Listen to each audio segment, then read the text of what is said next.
எதிர்ப்புகள் எதிரிகள்லாம் 6ஆம் இடத்து சூரியனால் கொஞ்சம் வரும். இருந்தாலும் மீனராசிக்காரர்கள் பொறுமைசாலிகள், நல்லவர்கள், புத்திசாலிகள் என்பதால் அவ்வளத்தையும் அப்படியே சகிச்சுக்கிட்டு அப்படியே சமாளிச்சுக்கிட்டு உருட்டல் புரட்டலோடு அப்படியே கண்டிப்பாக போயிடுவீங்க.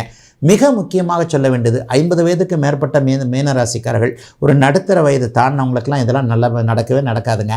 தொழில் நல்லாயிருக்கும், வேலை நல்லாயிருக்கும், பொருளாதார முன்னேற்றங்கள் மிகப்பெரிய அளவில் இருக்கும். சிலருக்கு எல்லா விதமான வீட்டிற்கு தேவையான பொருள், பிள்ளைங்களுக்கு ஒரு நல்ல வகையில் செய்யக்கூடியது அமைப்பு, பிள்ளைங்களுக்கு சொத்து வாங்கிறது, பிள்ளைங்களுக்கு கல்யாணம் பண்ணி வைக்கிறது, பேரம்பேத்தி எடுக்கிறதுக்கான அத்தனை அமைப்புகள் என 50 வயது நடுத்தர வயது தாண்டியவர்கள் எல்லோருக்குமே ஆரோக்கியம் நன்றாக இருத்தல், கடன் தொல்லைகள் இல்லாமல் இருத்தல் என்பது போன்ற மிக நல்ல விதமான பலன்கள் நடக்கக்கூடிய அமைப்புகள் இப்போது கண்டிப்பாக உண்டுங்க. ஆகவே பெரிய சோதனைகள் இப்போது நிச்சயமாக எந்த ஒரு மீனராசிக்காரர்களுக்கும் இல்லை. ஆனால் இளைய பருவத்தினருக்கு மட்டும் அகலக்கால் எதுவும் வைக்க தேவையில்லை. கொஞ்சம் மனசு குழப்பமாக இருக்கும். இப்போ உத்திரட்டாதி நட்சத்திரத்திலேயே சனி போய்கிட்டு இருக்கிறார். உத்திரட்டாதிக்கும் புரட்டாதிக்கும் அப்படியே ஜண்டிங் அடிப்பார் இந்த இன்னும் ஒரு வருஷத்துக்கு. ஆக உத்திரட்டாதி நட்சத்திரக்காரர்கள் யாரையும் எந்த விதத்துலையும்